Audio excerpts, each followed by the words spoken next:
Hello, ഞാൻ doctor ഭാഗ്യ. ഇന്ന് നമ്മൾ സംസാരിക്കാൻ പോകുന്നത് ഫാറ്റി ലിവറിനെ കുറിച്ചാണ്. ഫാറ്റി ലിവർ എന്ന് പറഞ്ഞാൽ നിങ്ങൾ എല്ലാവരും കേട്ടിട്ടുണ്ടാവും. ലിവറിൽ കൊഴുപ്പടിയുക എന്നുള്ളൊരവസ്ഥയാണ് ഫാറ്റി ലിവർ എന്ന് പറഞ്ഞാൽ. നിങ്ങൾ പലപ്പോഴും എന്തെങ്കിലും ആവശ്യത്തിന് വേണ്ടി വയറുവേദനയ്ക്കോ എന്തെങ്കിലും ആവശ്യത്തിന് വേണ്ടി വയറ് സ്കാൻ എടുക്കുമ്പോഴോ ഒക്കെ പലപ്പോഴും സ്കാനിങ് റിപ്പോർട്ടിൽ ഫാറ്റി ലിവർ ഉണ്ട് എന്ന് പറഞ്ഞ് പല രോഗികളും ഡോക്ടർമാരെ സമീപിക്കാറുണ്ട്. അല്ലെങ്കിൽ ചിലപ്പോൾ എന്തെങ്കിലും ആവശ്യത്തിന് വേണ്ടി മെഡിക്കൽ ചെക്കപ്പ് ചെയ്യുമ്പോൾ അവരുടെ ലിവർ ഫങ്ഷൻ ടെസ്റ്റ് ബ്ലഡിൽ ചെയ്യുമ്പോൾ ഒരു അബ്നോർമാലിറ്റി കാണുന്നു, അതിനുവേണ്ടി ലിവറിൻ്റെ സ്കാൻ എടുക്കുന്നു. അങ്ങനെയൊക്കെയാണ് പൊതുവെ എല്ലാവരും ഫാറ്റി ലിവർ ഐഡൻറ്റിഫൈ ചെയ്യാറ്. എന്താണ് ഈ ഫാറ്റി ലിവർ?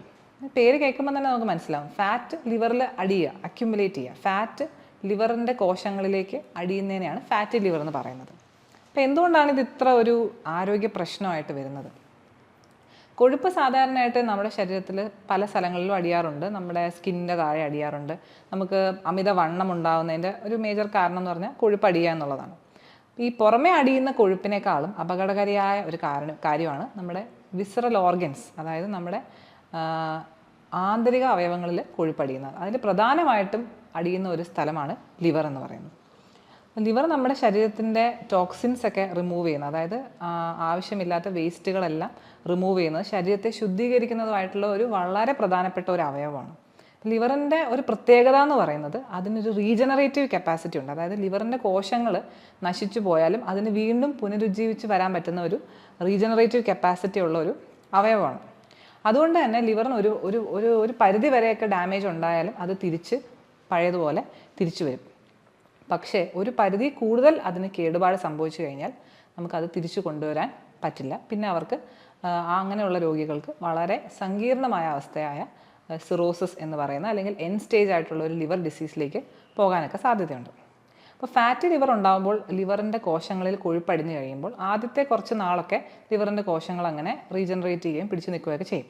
അപ്പോൾ ആ സമയത്ത് രോഗിക്ക് യാതൊരുവിധ ലക്ഷണങ്ങളും ഉണ്ടാവില്ല. ആ സമയത്താണ് നമ്മൾ വെറുതെ വേറെ എന്തെങ്കിലും കാര്യത്തിന് സ്കാൻ എടുക്കുമ്പോഴോ ബ്ലഡ് ടെസ്റ്റ് ചെയ്യുമ്പോഴോ ഒക്കെ നമുക്ക് ഫാറ്റി ലിവർ കണ്ടുപിടിക്കുന്നത്. അത് ഫാറ്റി ലിവർ കൊണ്ടുള്ള ഒരു രോഗലക്ഷണങ്ങളും രോഗിക്ക് ഉണ്ടാകത്തില്ല. പക്ഷെ കുറച്ചും കൂടെ കഴിയുമ്പോൾ ലിവറിൻ്റെ കോശങ്ങളൊക്കെ പതിയെ പതിയെ നശിക്കാൻ തുടങ്ങുമ്പോൾ കോശങ്ങളുടെ അകത്തിരിക്കേണ്ട ചില എൻസൈംസ് ഒക്കെ ബ്ലഡിലേക്കൊക്കെ വരാൻ തുടങ്ങും. അപ്പോഴാണ് ആ രോഗിക്ക് ലിവർ ഫങ്ഷൻ ടെസ്റ്റുകളിലൊക്കെ അബ്നോർമാലിറ്റി ഉണ്ടാകുന്നത്. അതിൻ്റെ AST, ALT അങ്ങനെയുള്ള ചില ലിവർ ഫങ്ഷൻ ടെസ്റ്റിലുള്ള ബ്ലഡിലുള്ള ചേഞ്ചസ് തുടങ്ങും. പക്ഷെ അങ്ങനെയുള്ള സ്റ്റേജിൽ പോലും നമുക്ക് കംപ്ലീറ്റ് ആയിട്ട് ഇതിനെ റിവേഴ്സ് ചെയ്യാൻ പറ്റും. കാരണം ഈ ലിവറിൻ്റെ കുറേ കോശങ്ങളൊക്കെ നശിക്കുന്നുണ്ടെങ്കിൽ പോലും അതിനൊക്കെ തിരിച്ച് വളരാനുള്ള സാഹചര്യമുണ്ട്. അപ്പോഴും മിക്ക രോഗികൾക്കും ഇതിന് യാതൊരു ലക്ഷണവും ഉണ്ടാവില്ല. ലിവർ ഫങ്ഷൻ ടെസ്റ്റുകളിൽ ഈ AST, ALT കൂടിയിരിക്കും എന്ന് മാത്രമേ ഉള്ളൂ, വേറെ ഒരു ലക്ഷണങ്ങളും ഉണ്ടാവില്ല. പക്ഷേ ഇതൊക്കെ കുറേ കാലം, ഒരു വർഷങ്ങളോളം ഇങ്ങനെ ചികിത്സിക്കാതെ പോയി വരുമ്പോഴാണ് ലിവറിൻ്റെ ഒരുപാട് കോശങ്ങൾ നശിച്ച് പോയി കഴിയുമ്പോൾ അതിന് തിരിച്ച് റീജനറേറ്റ് ചെയ്യാനുള്ള കഴിവിനെ അതിനേക്കാൾ ഉപരിയായിട്ട് അതിന് കോശങ്ങൾ നശിച്ച് കഴിയുമ്പോൾ പിന്നെ അവിടെ ഫൈബ്രോസിസ് എന്ന് പറയുന്ന അവസ്ഥ ഉണ്ടാവും. അപ്പോൾ പിന്നെ ലിവറിന് തിരിച്ച് റീജനറേറ്റ് ചെയ്യാൻ പറ്റില്ല. ലിവറിൻ്റെ പ്രവർത്തനം വളരെയധികം കുറഞ്ഞു വരികയും സിറോസിസ് എന്ന് പറയുന്ന അവസ്ഥയിലേക്ക് പോവുകയും ചെയ്യും. അതാണ് ഈ ഫാറ്റി ലിവർ ഉണ്ടാകുന്നതിൻ്റെ ഒരു ഏറ്റവും വലിയ റിസ്ക്, അല്ലെങ്കിൽ നമ്മളെ ഭയപ്പെടുത്തുന്ന ഒരു ഫാക്ടർ എന്ന് പറയുന്നത്. അത് പക്ഷേ കുറേ വർഷങ്ങൾ കൊണ്ടുണ്ടാകുന്ന ഒരു ചേഞ്ച് ആണെങ്കിൽ പോലും അത് നമ്മൾ ഏർലി സ്റ്റേജിൽ നമ്മൾ കണ്ടുപിടിച്ച് അതിനെതിരെയുള്ള പ്രതിരോധങ്ങൾ ചെയ്യുവാണെങ്കിൽ നമുക്ക് പ്രിവെൻറ്റ് ചെയ്യാൻ പറ്റുന്ന ഒരു കോംപ്ലിക്കേഷനാണ്. ഇതല്ലാതെ തന്നെ ഈ ഫാറ്റി ലിവർ ഉള്ളവർക്ക് ഹാർട്ട് ഡിസീസ് ഉണ്ടാവാനും ഹാർട്ട് അറ്റാക്ക്, സ്ട്രോക്ക് ഒക്കെ ഉണ്ടാവാനുള്ള റിസ്ക്കുകളും വളരെ കൂടുതലാണ്. അപ്പോൾ പൊതുവെ ഫാറ്റി ലിവർ എന്ന് പറയുന്നത് ഒരു ലാഘവത്തോടുകൂടി കാണേണ്ട ഒരു കാര്യമല്ല. കാരണം അത് നമുക്ക് റിവേഴ്സ് ചെയ്യാൻ പറ്റുന്ന ഒരു കാര്യം തന്നെയാണ്. അപ്പം എന്തൊക്കെയാണ് ഫാറ്റി ലിവർ ഉണ്ടാവാനുള്ള കാരണങ്ങൾ? അപ്പം പ്രാഥമികമായിട്ട് നമ്മുടെ ഒരു സൊസൈറ്റിയിൽ നമ്മൾ പൊതുവെ കാണുന്നത് ഏറ്റവും കൂടുതൽ ലിവർ ഡിസീസ് കാണുന്നത് ആർക്കാണെന്ന് ചോദിച്ചാൽ മദ്യപാനികൾക്കാണ്. നമുക്ക് എപ്പോഴും കാണുമ്പോൾ തന്നെ മനസ്സിലാവും മദ്യപാനമാണ് ഈ ലിവർ ഡിസീസിൻ്റെ പ്രൈമറി കോസ് നമ്മുടെ സമൂഹത്തിൽ. അപ്പോൾ ഈ ഫാറ്റി ലിവറിൻ്റെയും പ്രൈമറി കോസ് മദ്യപാനം തന്നെയാണ്. ആൽക്കഹോൾ എന്ന് പറയുന്നത് ഒരു ലിവറിനുള്ളൊരു ടോക്സിനാണ്. അപ്പോൾ അതിൻ്റെ ആദ്യത്തെ സ്റ്റേജിൽ ലിവർ ആദ്യമേ തന്നെ ഫാറ്റി ആയിട്ടുള്ള ചേഞ്ചസ് ആണ് ലിവറിൽ ഉണ്ടാകുന്നത്. ഇപ്പോൾ ഫാറ്റി ലിവർ മദ്യപാനികൾക്ക് കോമൺ ആയിട്ട് കാണുന്നൊരു സാധനമാണ്. പക്ഷേ മദ്യപിക്കാത്ത ആൾക്കാർക്ക് തന്നെ വളരെ അധികം ഈയിടെയായിട്ട് ഇപ്പോഴത്തെ ഒരു നമ്മുടെ മാറിയ ഒരു ജീവിതശൈലിയിൽ നമ്മൾ കാണുന്നുണ്ട് മദ്യപിക്കാത്ത ആൾക്കാർക്ക്, അതുപോലെ തന്നെ പ്രത്യേകിച്ചും കൂടുതലായിട്ടും പെണ്ണുങ്ങൾക്കും ഒക്കെ ഫാറ്റി ലിവർ കാണുന്നുണ്ട്. അപ്പോൾ അതിൻ്റെ കാരണം മെയിനായിട്ടും നമ്മൾ അമിതവണ്ണം അല്ലെങ്കിൽ ഒബെസിറ്റി, അതായത് അമിതവണ്ണം അതിൻ്റെ ഒരു പ്രൈമറി കോസാണ്. നമ്മൾ ഫാറ്റി ലിവർ മദ്യപാനം ഇല്ലാത്തവർക്ക് വരുമ്പോൾ അതിനെ non alcoholic fatty liver disease എന്നാണ് പറയുന്നത്. അപ്പം മദ്യപിക്കാത്തവർക്ക് ഫാറ്റി ലിവർ വരുന്നതിൽ ഒരു 70% ആൾക്കാരും അമിതവണ്ണം ഉള്ളവരായിരിക്കും എന്നാണ് പഠനങ്ങൾ തെളിയിക്കുന്നത്. അപ്പം നമുക്ക് തന്നെ ആലോചിച്ചാൽ അറിയാം, നമ്മുടെ ശരീരത്തിൽ നമുക്ക് ആവശ്യമായിട്ടുള്ളതിനധികം നമ്മൾ എനർജി അല്ലെങ്കിൽ കാലോറീസ് നമ്മൾ ഉപയോഗിക്കുകയാണെങ്കിൽ, കാലോറീസ് അല്ലെങ്കിൽ എനർജി എന്ന് പറയുന്നത് നമ്മുടെ ഭക്ഷണത്തിൽ കൂടെ കിട്ടുന്നത് നമുക്ക് ഉപയോഗിക്കാൻ വേണ്ടിയുള്ളതാണ്. നമ്മൾ അത് അത്രയും ഉപയോഗിക്കുന്നില്ല എന്നുണ്ടെങ്കിൽ, അതായത് നമ്മൾ ഓടുകയും ചാടുകയും ഫിസിക്കൽ ആക്ടിവിറ്റിയോട് ഉപയോഗിക്കുന്നില്ല എന്നുണ്ടെങ്കിൽ, ആ എക്സസ് ആയിട്ട് വരുന്ന എനർജി നമ്മുടെ ബോഡി ഡെഫിനറ്റ് ആയിട്ടും ഫാറ്റായിട്ട് മാറ്റി അത് എവിടെയെങ്കിലുമൊക്കെ സേവ് ചെയ്ത് വെക്കും, ഒരു ഭാവിയിലേക്ക് ഉപയോഗിക്കാം എന്നുള്ള രീതിയിൽ. അപ്പം അങ്ങനെ ഫാറ്റായിട്ട് സേവ് ചെയ്ത് വെക്കുന്നത് പൊതുവെ എല്ലാവർക്കും അമിതവണ്ണം ഉണ്ടാക്കും. അതേ സംഭവം തന്നെയാണ് ഈ ലിവറിലും സ്റ്റോർ ചെയ്ത് വെക്കുന്നത്. അപ്പോൾ അമിതവണ്ണം ഉള്ളവർക്ക് ഉറപ്പായിട്ടും ഫാറ്റി ലിവർ ഉണ്ടാകാനുള്ള സാധ്യത വളരെ കൂടുതലാണ്. പക്ഷേ ഇതിൽ മനസ്സിലാക്കേണ്ട വേറൊരു വസ്തുത, ഈ എക്സസ് ആയിട്ട് കലോറി കൺസ്യൂം ചെയ്യുന്ന എല്ലാവർക്കും അമിതവണ്ണം ഉണ്ടാവണം നിർബന്ധമില്ല. കാരണം ഓരോരുത്തരുടെ ശരീരപ്രകൃതി വ്യത്യാസം ഉള്ളതുകൊണ്ട് ചിലർക്ക് ഈ ഫാറ്റ് എല്ലാം ചിലപ്പോൾ ഈ ആന്തരിക അവയവങ്ങളിൽ മാത്രമേ അടിഞ്ഞുകൂടാറുള്ളൂ. അപ്പോൾ അവർക്ക് പുറമേ ആയിട്ട് അമിതവണ്ണം ഉണ്ടാവണമെന്നില്ല. പുറമേ നോക്കിക്കഴിഞ്ഞാൽ അവർ മെലിഞ്ഞവരായിരിക്കും, അവർക്ക് ഒട്ടും എക്സസ് ആയിട്ടുള്ള വെയിറ്റ് ഉള്ള പോലെ നമുക്ക് കണ്ടാൽ തോന്നില്ല, പക്ഷേ അവർക്കും ഫാറ്റി ലിവർ വരാം. അപ്പോൾ ഒരു അമിതമായിട്ടുള്ള കലോറീസ് നമ്മൾ ഉപയോഗിക്കുന്ന ആൾക്കാർക്ക് എല്ലാവർക്കും അമിതവണ്ണം ഉണ്ടെങ്കിലും ഇല്ലെങ്കിലും ഫാറ്റി ലിവർ ഉണ്ടാകാനുള്ള സാധ്യത വളരെ കൂടുതലാണ്. ഇനി അല്ലാതെ ഒരു അമിതവണ്ണവും അതുപോലെ തന്നെ ഓവറായിട്ടുള്ള കലോറി കൺസംഷൻ ഇല്ലാത്തവർക്കും ഡയബറ്റിസ് ഉള്ളവർക്ക് ഫാറ്റി ലിവർ വരാം. ഷുഗർ ഉള്ള ആൾക്കാർക്ക്, കാരണം അവരുടെ ശരീരത്തിൻ്റെ മെറ്റബോളിസം വളരെ വ്യത്യാസമാണ്, സാധാരണ ആൾക്കാരെ പോലെയല്ല. അപ്പോൾ അമിതവണ്ണം ഇല്ലെങ്കിൽ പോലും ഒരു ഡയബറ്റിസ് ഉള്ള ഒരാൾക്ക് ഫാറ്റി ലിവർ ഉണ്ടാകാനുള്ള സാധ്യത വളരെ കൂടുതലാണ്. പിന്നെ ചില പ്രത്യേക മരുന്നുകൾ കഴിക്കുന്നവർക്ക്, സ്റ്റിറോയിഡ്സ് കഴിക്കുന്നവർക്ക്, അങ്ങനെയുള്ളവർക്കൊക്കെ ഫാറ്റി ലിവർ കാണാറുണ്ട്. പക്ഷേ പൊതുവെ നമ്മൾ നോക്കുവാണെങ്കിൽ ഏറ്റവും വലിയ 3 കാരണങ്ങളാണ്. 1 മദ്യപാനം, 2 അമിതവണ്ണം അല്ലെങ്കിൽ എക്സസ് ആയിട്ടുള്ള കലോറീസ് കഴിക്കുന്നത്, 3 ഡയബറ്റിസ്. അപ്പോൾ ഈ 3 കാരണങ്ങളാണ് പൊതുവെ ഫാറ്റി ലിവറിന് നമ്മൾ കാണാറുള്ളത്. ഇനി എങ്ങനെയാണ് നമ്മൾ ഫാറ്റി ലിവർ ചികിത്സിക്കുക? അപ്പോൾ പല രോഗികളും ഇതുപോലെ എന്തെങ്കിലുമൊക്കെ ഫാറ്റി ലിവർ കണ്ടു എന്ന് പറഞ്ഞിട്ട് പേടിച്ച് വരുമ്പോഴേക്കും അതിന് എന്തെങ്കിലും ഒരു മരുന്ന് കൊടുത്ത് അത് എങ്ങനെയെങ്കിലും ഒന്ന് മാറ്റുക എന്നുള്ളതാണ് അവരുടെ ഏറ്റവും വലിയ ആവശ്യം. ഇതിനെ ഒന്ന് മരുന്ന് കൊടുത്ത് ഫാറ്റി ലിവർ ഇല്ലാതെയാക്കുക. അപ്പോൾ അവർക്ക് എങ്ങനെയെങ്കിലും മരുന്ന് കഴിക്കണം, അത് കഴിഞ്ഞ് സ്കാൻ എടുക്കണം, ഫാറ്റി ലിവർ ഇല്ലയെന്ന് കാണണം. അതാണ് എല്ലാവരുടെയും മനസ്സിൽ ഉണ്ടാകുന്ന ഒരു ആഗ്രഹം. അപ്പോൾ അത് കാരണം തന്നെയാണ് പലരും പല ഒറ്റമൂലികളുടെ പുറകെ പോകുന്നതും. ഏതെങ്കിലും ഒരു മരുന്ന്, ഒരു ഒറ്റമൂലി കഴിച്ചാൽ ഉടനെ ഫാറ്റി ലിവർ മാറും എന്നൊക്കെ പലരും പരസ്യം ചെയ്യാറുണ്ട്. അതിന് പിന്നിൽ പോയ ആൾക്കാർ ഒരുപാട് പൈസയും ആരോഗ്യമൊക്കെ കളയാറുണ്ട്. പക്ഷേ ഇതിൻ്റെ വസ്തുത എന്താണെന്ന് വെച്ചാൽ ഒറ്റ ഒരു മരുന്ന് കൊടുത്ത് മാത്രം നമുക്ക് അങ്ങനെ ഫാറ്റി ലിവർ മാറ്റാൻ പറ്റില്ല. കാരണം എന്താണെന്ന് വെച്ചാൽ നമുക്കറിയാം, നമ്മുടെ ശരീരത്തിൽ കൊഴുപ്പ് അടിയുക എന്ന് പറയുന്നത് പോലെ ഒരു കാര്യമാണ് ഫാറ്റ് ലിവറിൽ അടിയുക എന്ന് പറയുന്നത്. അപ്പം നമ്മൾ ശരീരത്തിൻ്റെ ഒരു ഭാഗത്ത് മാത്രം വണ്ണം കുറയ്ക്കാൻ പറഞ്ഞാൽ ആർക്കെങ്കിലും പറ്റുമോ? ഇപ്പം എൻ്റെ ഒരു ഇടത്തെ കൈയുടെ വണ്ണം മാത്രം കുറയ്ക്കാം, എന്തെങ്കിലും ഒരു മരുന്ന് തരുമോ എന്ന് ചോദിച്ചാൽ ആർക്കും അങ്ങനെ ചെയ്യാൻ പറ്റില്ല. കാരണം ശരീരം കൊഴുപ്പ് അടിയുക എന്ന് പറയുന്നത് ശരീരത്തിൽ ആസകലം ഉണ്ടാകുന്ന എല്ലാ ഭാഗത്തും ഒരേപോലെ ഉണ്ടാകുന്ന ഒരു പ്രോസസ്സാണ്. അതിനെ നമുക്ക് ഒരു സ്ഥലത്തെ മാത്രം ടാർഗറ്റ് ചെയ്ത് ഒരു ട്രീറ്റ്മെൻറ്റ് കൊടുക്കാൻ പറ്റില്ല.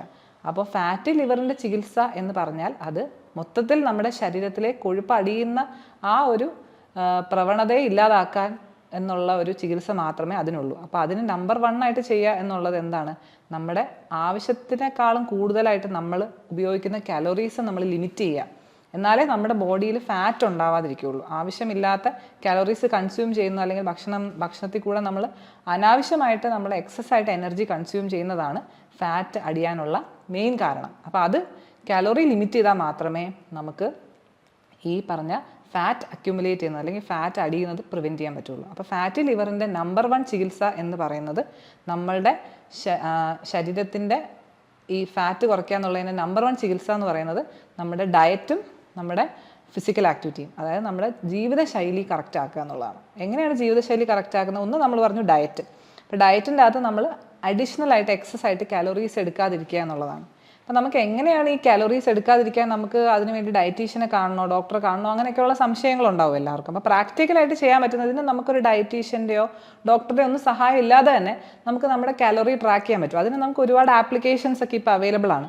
നമ്മളുടെ ഓരോരുത്തരുടെയും ഏജ്, അതുപോലെ നമ്മുടെ ജെൻഡർ, നമ്മൾ മെയിലാണോ ഫീമെയിലാണോ, അതുപോലെ നമ്മൾ എന്തുമാത്രം ഫിസിക്കൽ ആക്ടിവിറ്റിയിൽ എൻഗേജ് ചെയ്യുന്നുണ്ട്. അപ്പോൾ ഈ 3 കാര്യങ്ങൾ വെച്ചിട്ട് നമുക്ക് ഒരു ദിവസം ആവശ്യമുള്ള കാലോറി എത്രയാണ്, നോർമലായിട്ടുള്ള ഒരാൾക്ക് എത്ര കാലോറീസാണ് ഒരു ദിവസം ആവശ്യം എന്നുള്ളത് നമുക്ക് അതിൽ നിന്ന് ആ ആപ്പ് വഴി നമുക്ക് കാൽക്കുലേറ്റ് ചെയ്തെടുക്കാൻ പറ്റും. നമുക്ക് തന്നെ ചെയ്യാവുന്നതേ ഉള്ളൂ.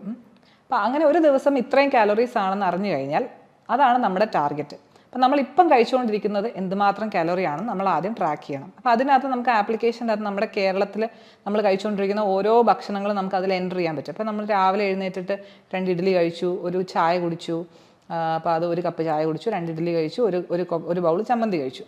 ഉച്ചയ്ക്ക് നമ്മൾ ഒരു ബൗൾ ചോറ് കഴിച്ചു, ഒരു പയർ കഴിച്ചു. അപ്പോൾ ഇന്ന സാധനങ്ങൾ കഴിക്കുമ്പോൾ അത് എത്ര കാലറീസ് ആണെന്നുള്ള ഓട്ടോമാറ്റിക്കലി അതിലേക്ക് നമുക്ക് എൻ്റർ ചെയ്യാൻ പറ്റും. അപ്പം അങ്ങനെ നമ്മളിപ്പോഴത്തെ നമ്മൾ എന്താണ് കഴിക്കുന്നത് അത് കറക്റ്റായിട്ട് ഒരു ദിവസം നമ്മൾ 1-2 ദിവസം നമ്മൾ ട്രാക്ക് ചെയ്ത് നോക്കിക്കഴിഞ്ഞാൽ നമ്മൾക്കറിയാൻ പറ്റും നമ്മൾ എടുക്കുന്ന ഈ കാലറീസ് നമുക്ക് ആവശ്യത്തിനുള്ളതിനേക്കാളും എന്തുമാത്രം കൂടുതലാണ് എന്നുള്ളത്. അപ്പം അങ്ങനെ നമ്മൾ ട്രാക്ക് ചെയ്ത് മനസ്സിലാക്കി കഴിഞ്ഞാൽ നമുക്ക് ഓരോ രീതിയിലും നമുക്ക് ഏറ്റവും കൂടുതൽ കാലറി ഉള്ള സാധനങ്ങൾ എന്താണെന്ന് നമുക്കതിൽ എൻ്റർ ചെയ്യുമ്പോൾ തന്നെ മനസ്സിലാവും. അപ്പോൾ നമുക്കതിനെ ഇപ്പം എണ്ണം കുറയ്ക്കാം. നമുക്ക് ഇഡ്ഡലി കഴിക്കുന്ന 4 ഇഡ്ഡലി കഴിച്ചുകൊണ്ടിരുന്ന ആൾക്ക് വേണമെങ്കിൽ 3 ഇഡ്ഡലി ആക്കി കുറയ്ക്കാം. അടുത്ത ദിവസം നമുക്ക് ചോറിൻ്റെ അളവ് 2 ബൗൾ എന്നുള്ളത് 1 ബൗളാക്കാം. അങ്ങനെ നമുക്ക് തന്നെ കുറച്ച് നമ്മളുടെ ആവശ്യത്തിനുള്ള കാലറി എത്രയാണോ അതിലേക്ക് കൊണ്ടുവരാനായിട്ട് ശ്രമിക്കാൻ പറ്റും. അപ്പം അങ്ങനെ കുറയ്ക്കുന്നതാണ് കാലറി ട്രാക്കിങ്ങിൻ്റെ ഒരു ഉദ്ദേശം എന്ന് പറയുന്നത്. അങ്ങനെ കാലറീസ് കുറയ്ക്കുമ്പോൾ നമ്മൾ മനസ്സിൽ വെക്കേണ്ട 3 കാര്യങ്ങളുണ്ട്. നമ്മൾ കുറയ്ക്കുമ്പോൾ മാക്സിമം നമ്മൾ പ്രോട്ടീനുള്ള സാധനങ്ങൾ അധികം കുറയ്ക്കാതിരിക്കുക. നമുക്ക് ആവശ്യത്തിന് പ്രോട്ടീൻ നമ്മുടെ ശരീരത്തിൻ്റെ മസിൽസിന് വേണ്ടിയും അതുപോലെ തന്നെ രോഗപ്രതിരോധ ശേഷിക്കുമൊക്കെ വളരെ ആവശ്യമാണ്. അപ്പോൾ പ്രോട്ടീനുള്ള സാധനങ്ങൾ എന്ന് പറഞ്ഞാൽ നമ്മുടെ പയറ്, പരിപ്പ്, കടല അങ്ങനത്തെ പയറ് വർഗ്ഗങ്ങൾ, അതുപോലെ പാല്, മുട്ട, അതുപോലെ തന്നെ മീറ്റ് എന്ന് പറഞ്ഞാൽ ചിക്കനോ അല്ലെങ്കിൽ ബീഫോ അങ്ങനത്തെ മീറ്റുകളൊക്കെ. അപ്പം കുറയ്ക്കുമ്പോൾ നമ്മൾ ആദ്യമേ തന്നെ ധാന്യങ്ങളാണ് കുറയ്ക്കേണ്ടത്. അതായത് ഇഡ്ഡലിയോ ദോശയോ പുട്ടോ ചോറോ അതാണ് ആദ്യം കുറയ്ക്കേണ്ടത്. അല്ലാതെ പ്രോട്ടീൻ ആദ്യമേ നമ്മൾ കുറയ്ക്കരുത്. പ്രോട്ടീൻ മാക്സിമം നമ്മൾ അവസാനമേ കുറയ്ക്കാവുള്ളൂ. രണ്ടാമത്തെ കാര്യം നമ്മുടെ പഴങ്ങളും പച്ചക്കറികളും അതിനെ നമ്മൾ കുറയ്ക്കാൻ പാടില്ല. കാരണം അതിൻ്റെ അകത്തുള്ള വൈറ്റമിൻസ് മിനറൽസ് ഒക്കെ നമുക്ക് വളരെയധികം ആവശ്യമാണ്. അതിനകത്തുള്ള ഡയറ്ററി ഫൈബർ നമുക്ക് വളരെയധികം ആവശ്യമാണ്. അതുകൊണ്ട് നമ്മുടെ ഫ്രൂട്ട്സും വെജിറ്റബിൾസും പ്രോട്ടീനും ഈ 3 കാര്യങ്ങൾ നമ്മൾ ലിമിറ്റ് ചെയ്യാൻ ആദ്യമേ ശ്രമിക്കരുത്. കാലറി ലിമിറ്റ് ചെയ്യുമ്പോൾ നമ്മൾ ധാന്യങ്ങളാണ് ധാന്യങ്ങളും അതുപോലെ തന്നെ കൊഴുപ്പുള്ള സാധനങ്ങളും. മൂന്നാമതായിട്ട് വെള്ളത്തിൻ്റെ അളവ് നമ്മൾ ആവശ്യത്തിന് വെള്ളം കുടിക്കണം. 1 ലിറ്ററിൽ മുകളിൽ 1-2 ലിറ്റർ വെള്ളം ഒരു ദിവസം ഡെഫിനറ്റായിട്ടും കുടിച്ചിരിക്കണം. അപ്പോൾ ഈ 3 കാര്യങ്ങൾ ശ്രദ്ധിച്ചുകൊണ്ട് നമുക്ക് തന്നെ സ്വയമായിട്ട് നമുക്ക് കാലോറീസ് ട്രാക്ക് ചെയ്യുകയും അതനുസരിച്ച് കാലോറി ആവശ്യത്തിന് ലിമിറ്റ് ചെയ്യുകയും ചെയ്യാം. അപ്പോൾ ഈ ഡയറ്റിൽ നമ്മൾ ഈ കാര്യങ്ങൾ ഫോളോ ചെയ്യുന്നതിൻ്റെ കൂടെ തന്നെ നമ്മൾ കുറച്ചും കൂടെ നമ്മുടെ ഫിസിക്കൽ ആക്ടിവിറ്റി കൂട്ടണം. കാരണം നമ്മൾ ഭക്ഷണത്തിനകത്ത് ഒരുപാട് കാലോറീസ് കുറച്ച് കഴിയുമ്പോൾ നമ്മുടെ ശരീരം തന്നെ നമുക്കൊരു കിട്ടുന്ന അളവ് കുറയുമ്പോൾ ശരീരത്തിന് പെട്ടെന്ന് ഒരു മെറ്റബോളിസത്തിലൊരു വ്യത്യാസം വരും. അപ്പോൾ ശരീരം എന്ത് ചെയ്യുമെന്ന് വെച്ചാൽ കിട്ടുന്ന പോഷകങ്ങളൊക്കെ സ്റ്റോർ ചെയ്ത് വെക്കാൻ ശ്രമിക്കും. അപ്പോൾ നമ്മൾ ഭക്ഷണം കുറയ്ക്കുന്നതനുസരിച്ച് നമ്മൾ കൂടുതൽ ഫിസിക്കൽ ആക്ടിവിറ്റിയും കൂടെ കൂട്ടുക. അതായത് നമ്മൾ ഒരു ദിവസം ഒരു അരമണിക്കൂറെങ്കിലും നടക്കുകയോ ഓടുകയോ അങ്ങനെയുള്ള എന്തെങ്കിലും ഒരു എക്സസൈസും കൂടെ ചെയ്താലേ നമ്മൾക്ക് ഈ കൊഴുപ്പടിയുന്ന പ്രക്രിയയിലേക്ക് നമുക്ക് ഒരു സ്റ്റോപ്പ് ഉണ്ടാക്കാൻ പറ്റുള്ളൂ. അപ്പം ഫസ്റ്റായിട്ട് നമ്മൾ ഫാറ്റ് ലിവറിന് വേണ്ടി ചെയ്യേണ്ട കാര്യം ഇതാണ്. നമ്മുടെ ഡയറ്റും നമ്മുടെ ഫിസിക്കൽ ആക്ടിവിറ്റിയും നമ്മൾ നന്നായിട്ട് കറക്റ്റ് ആക്കണം. അതാണ് ഒന്നാമത്തെ കാര്യം. രണ്ടാമത്തെ ചികിത്സ എന്ന് പറഞ്ഞാൽ നമ്മൾ മദ്യപാനം ഒഴിവാക്കുക എന്നുള്ളതാണ്. അത് നമ്പർ 1. അത് വളരെ ഇമ്പോർട്ടൻ്റ് ആണ്. നമ്മൾ ഇനിയിപ്പോൾ ഫാറ്റ് ലിവർ ഉണ്ടായ ഒരു വ്യക്തിക്ക് നമ്മൾ മദ്യപിച്ചുകൊണ്ടിരുന്നു കഴിഞ്ഞാൽ അത് കൂടുതൽ പ്രശ്നങ്ങൾ ഉണ്ടാക്കുകയും പെട്ടെന്ന് തന്നെ ലിവർ സിറോസിസിലേക്ക് പോകാൻ സാധ്യത ഉണ്ടാക്കുകയും ചെയ്യുന്നു. അതുകൊണ്ട് മദ്യപാനം ഒഴിവാക്കുക. അതിൻ്റെ കൂടെ തന്നെ പുകവലിയും ഇതിനൊരു ഫാറ്റ് ലിവർ കൂട്ടാനുള്ളൊരു കാരണമാണ്. അപ്പോൾ മദ്യപാനം പുകവലി എന്നത് ഒഴിവാക്കുക. അതാണ് രണ്ടാമതായിട്ട് ചെയ്യാനുള്ളത്. മൂന്നാമത്തെ കാര്യം ഞാൻ ഓൾറെഡി പറഞ്ഞു, ഷുഗർ ഉള്ളവർക്കാണ് കൂടുതലും ഫാറ്റ് ലിവർ കാണുന്നത്. കാരണം അവരുടെ ബോഡിയിലെ മെറ്റബോളിസം കൂടുതലും ഫാറ്റ് അടിയാനുള്ള ഒരു ടെൻഡൻസിയിലേക്ക് പോകുന്ന ആൾക്കാരാണ്. അതുകൊണ്ട് നിങ്ങൾക്ക് ഷുഗർ ഉള്ളവരാണെങ്കിൽ ഡെഫിനറ്റായിട്ടും ഷുഗർ നന്നായിട്ട് കൺട്രോൾ ചെയ്യുക. അപ്പോൾ നമ്മൾ ഈ പറഞ്ഞ ഡയറ്റും നമ്മുടെ ഫിസിക്കൽ ആക്ടിവിറ്റിയും ഒക്കെ തന്നെ ഷുഗർ കൺട്രോൾ ചെയ്യാൻ നമ്മളെ സഹായിക്കും. അതുകൂടാതെ തന്നെ നിങ്ങൾ ട്രീറ്റ്മെൻറ്റ് എടുക്കുന്നവരാണെങ്കിൽ കറക്റ്റായിട്ട് ഇൻസുലിനും മരുന്നുകളും കഴിക്കുകയും ഭക്ഷണ ക്രമീകരണങ്ങളിലൂടെയൊക്കെ ഷുഗർ നന്നായിട്ട് കൺട്രോൾ ചെയ്യുന്നതും ഈ ഫാറ്റി ലിവർ കൂടാതിരിക്കാനുള്ളൊരു വളരെ നല്ലൊരു കാര്യമാണ്. പിന്നെ നമുക്ക് അമിതമായിട്ട് കൊളസ്ട്രോൾ ഉള്ള ആൾക്കാരാണെങ്കിൽ, പ്രത്യേകിച്ചും LDL കൊളസ്ട്രോളൊക്കെ 190-ന് മുകളിലൊക്കെ ഉള്ള ആൾക്കാരാണെങ്കിൽ ഡെഫിനറ്റായിട്ട് ഒരു ഡോക്ടറുടെ നിർദ്ദേശത്തിനോട് കൂടെ തന്നെ നിങ്ങൾ കൊളസ്ട്രോൾ കുറയ്ക്കാനുള്ള മെഡിക്കേഷൻ എടുക്കുന്നതും ഇതിന് സഹായകരമാണ്. ചില ആൾക്കാരിൽ ഷുഗറും കൊളസ്ട്രോളും ഒന്നും ഇല്ലാതെ തന്നെ ഫാറ്റ് ലിവർ ഉണ്ടാകുന്ന ചില ആൾക്കാർക്ക് പലപ്പോഴും വൈറ്റമിൻ ഇ സപ്ലിമെൻറ്റ്സ് കൊടുക്കാറുണ്ട്, ഡോക്ടർമാർ കൊടുക്കാറുണ്ട്. അതിന് ചില പഠനങ്ങളൊക്കെ ഫാറ്റ് ലിവർ കുറയ്ക്കാൻ സഹായിക്കുന്നു വൈറ്റമിൻ ഇ എന്ന് കാണിച്ചിട്ടുണ്ട്. പക്ഷേ അതിൻ്റെ അളവ് വളരെ കറക്റ്റായിട്ട് കൊടുക്കണം. വൈറ്റമിൻ ഇ ഓവറായിട്ട് കഴിച്ചാൽ അത് തന്നെ ചില അസുഖങ്ങൾക്ക്, പ്രോസ്റ്റേറ്റിൻ്റെ അസുഖങ്ങൾക്കൊക്കെ കാരണമാകുന്നതായിട്ടും കണ്ടിട്ടുണ്ട്. അതുകൊണ്ട് ഒരു കാരണവശാലും തനിയെ സ്വയം ചികിത്സ ചെയ്യരുത്. ഒരു ഡോക്ടറുടെ നിർദ്ദേശപ്രകാരം വൈറ്റമിൻ ഇ സപ്ലിമെൻറ്റ്സ് വേണം എന്നുള്ളവർക്ക് അത് എടുക്കാവുന്നതാണ്. പക്ഷേ ഇതിൽ ഏറ്റവും ഇമ്പോർട്ടൻ്റ് ആയിട്ട് നിങ്ങൾ മനസ്സിലാക്കേണ്ടത് കൊഴുപ്പടിയുക എന്നുള്ളത് നമ്മുടെ ശരീരത്തിന് എക്സസ് ആയിട്ട് കാലറീസ് കൊടുക്കുമ്പോൾ അതിൻ്റെ ഒരു റെസ്പോൺസാണ്. അപ്പം നമ്മളുടെ ഡയറ്റും ലൈഫ് സ്റ്റൈലും മോഡിഫൈ ചെയ്താൽ മാത്രമേ നമുക്ക് ഈ ഒരു രോഗത്തിനെ കംപ്ലീറ്റ് ആയിട്ട് നിർത്താൻ പറ്റുള്ളൂ. അതങ്ങനെ നിർത്തിക്കഴിഞ്ഞാൽ നമുക്ക് ഭാവിയിലേക്ക് ഉള്ള നമ്മുടെ ലിവറിൻ്റെ ആരോഗ്യത്തിനെ നമുക്ക് വളരെയധികം ഹെൽപ്പ് ചെയ്യാൻ പറ്റും. അത് സിറോസിസോ അങ്ങനെയുള്ള സങ്കീർണതകളിലേക്ക് പോകുന്നതിന് മുമ്പ് തന്നെ നമുക്കതിനെ പിടിച്ചു കെട്ടാൻ പറ്റും. അപ്പോൾ ഈ പറഞ്ഞ കാര്യങ്ങൾ ചെയ്യുന്നതോടുകൂടി നമുക്ക് ഫാറ്റി ലിവർ നന്നായിട്ട് തടഞ്ഞു കഴിഞ്ഞാൽ അതിൻ്റെ കൂടുതൽ സങ്കീർണതകളായ ഫൈബ്രോസിസിലേക്കും സിറോസിസിലേക്കും പോകുന്നത് നമുക്ക് തടയാൻ പറ്റും. അതുകൊണ്ട് നിങ്ങളെല്ലാവരും ഏർലി സ്റ്റേജിൽ തന്നെ ഇതിനെ തിരിച്ചറിയുകയും അതിനെ പ്രതിരോധിക്കുകയും ചെയ്തു കഴിഞ്ഞാൽ നമ്മുടെ ലിവറിൻ്റെ ആരോഗ്യം നമുക്ക് സംരക്ഷിക്കാൻ പറ്റും. നന്ദി.